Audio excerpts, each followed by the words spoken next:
qui vont t'arriver, vraiment des trucs bizarres. Comment tu peux réussir à te protéger de manière générale, hein, pas forcément même quand tu veux acquérir la connaissance, mais comment tu peux réussir à te protéger de que ce soit des sorciers, des attaques spirituelles, comment combattre spirituellement ces énergies ou je dirais ces esprits qui veulent t'atteindre. Déjà, il faut savoir une chose, c'est des faits. Il y a plusieurs personnes qui sont tout le temps en train de prier. Ils sont tout le temps dans les délivrances, prière, mais ils sont toujours attaqués. Et le mal prend toujours le dessus sur eux. Et la question est de savoir, mais pourquoi? Je vis même dans la chasteté. Je prie, je jeûne, mais c'est moi qui suis toujours attaquée.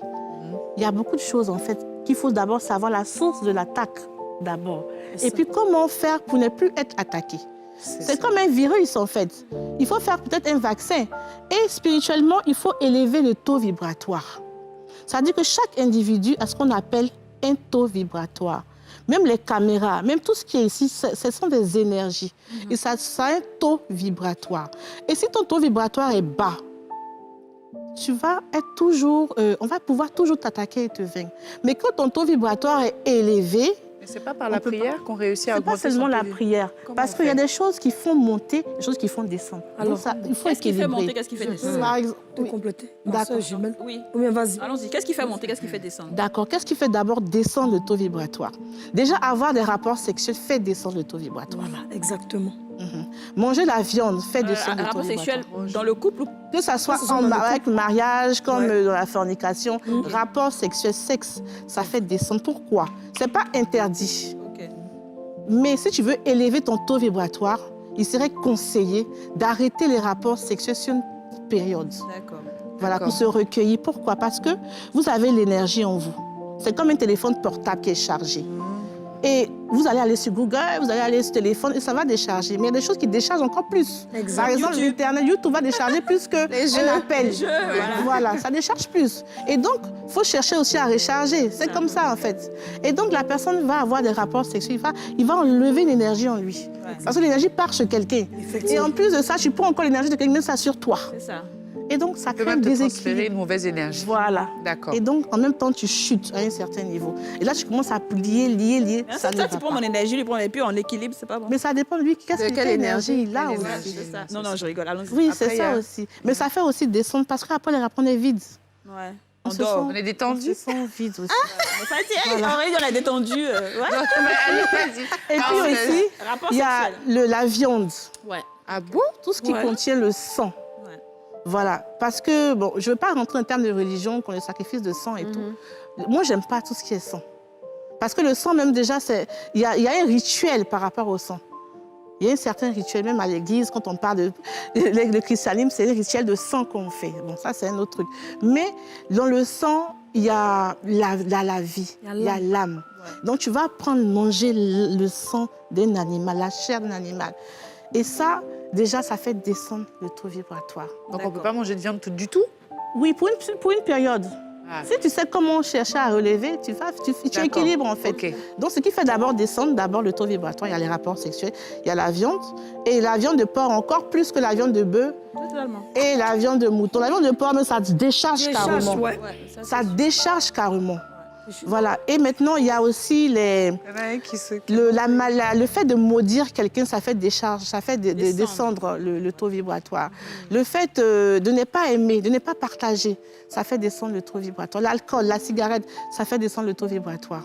Voilà. Et maintenant, qu'est-ce qui fait monter? La première chose qui fait vraiment monter, c'est la méditation, la prière, le don de soi, le fait de manger les aliments de la terre. C'est-à-dire les mangues, les légumes, les fruits, ça fait monter le taux vibratoire.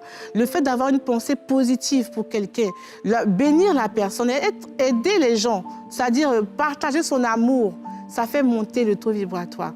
Et donc, si tu sais comment jongler, qu'est-ce qui fait descendre, qu'est-ce qui fait monter.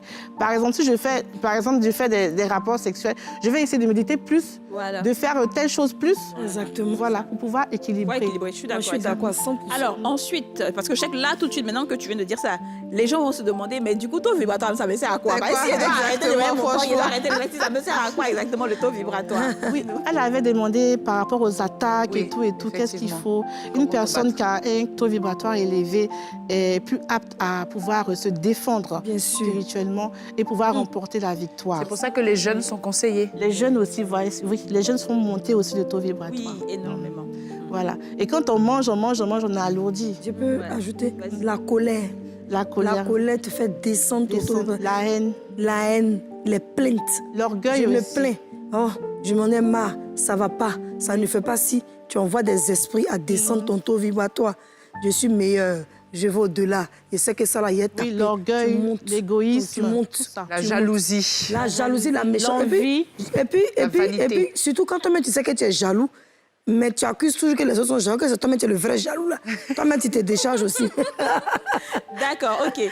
Alors, il y a plein de Ça va, moi, choses qu'on ne comprend pas forcément, que beaucoup de personnes ne comprennent pas forcément. Oui, qu'est-ce que le taux vibratoire, c'est ça? Oui, en plus, au-delà, maintenant qu'on a compris le taux vibratoire, c'est des choses même de la nature. Tout ce qui est dans la nature est important. Bien sûr. Il n'y a rien qui est là au hasard. Rien qui est là au Par hasard. exemple, la pluie. Tu vois, moi, la pluie, pour moi, c'est un des plus beaux moments. Quand il pleut, il faut que je me mette sous la pluie et tout, parce que dans l'islam, on dit que c'est le moment de faire ses vœux et tout. Oui, bien la pluie sûr. représente quoi spirituellement? La pluie, disons, la pluie, c'est l'eau. En tant l'eau est un élément, est l'un des éléments de la nature, l'un des plus puissants même de la nature. Parce que dans l'eau, on vit. Dans l'eau nous permet de vivre. L'eau, c'est dans l'eau qu'on vient dans ce monde. Ça dit que c'est le passage même obligé. Quand notre maman nous a portés dans son sein, on était dans l'eau. Effectivement. Et l'eau fait partie intégrante de notre vie. Dans notre corps même, il y a de l'eau. Sur la terre, il y a de l'eau. Et donc l'eau même qui vient, qui tombe, ça dit l'eau même qui tombe, cette eau-là, la pluie, contient certains éléments à forte portée spirituelle pour pouvoir faire un nettoyage, une purification. C'est pour ça qu'il est très important, quand il pleut, si la personne n'est pas du tout malade, de se mettre sur la pluie et faire ses vœux, recevoir, purifier et tout, et tout, et tout. Puis après, tu as froid et puis tu dors. Parce que c'était bien les enfants avant. C'est Si on se lavait sous la pluie et tout, c'est c'était très, très le plus bon. beau moment. Il y a certaines personnes qui recueillent même l'eau de la pluie pour faire certains rituels à la pleine lune, pour tel truc, tel truc. Mais bon. Et puis pour tous ceux qui sont dans les faits Pendant qu'on casting. parle de pleine lune, on dit que quand il y a une nouvelle lune, faut changer l'emplacement de son lit, faut le mettre peut-être, je ne sais pas dans quel sens. Quel est le sens dans lequel on doit dormir? Et puis c'est quoi exactement? Qu'est-ce que signifie la pleine lune? Quand elle arrive, qu'est-ce qu'on fait? D'accord, déjà la pleine lune, quand la lune est pleine, la lune dégage une certaine énergie qu'on appelle l'énergie lunaire. Mais à la pleine lune, il faut faire attention. Parce que la lune a deux faces. Il y a le côté positif et le côté négatif. Et donc, les sorciers utilisent la pleine lune pour faire certains rituels qui sont assez néfastes. Et c'est par là qu'ils font certaines réunions, tout ça. Et ce n'est pas vraiment conseillé de faire certaines choses qu'on ne maîtrise pas, surtout à la pleine lune. Parce qu'on ne sait même pas dans quelle phase on se met.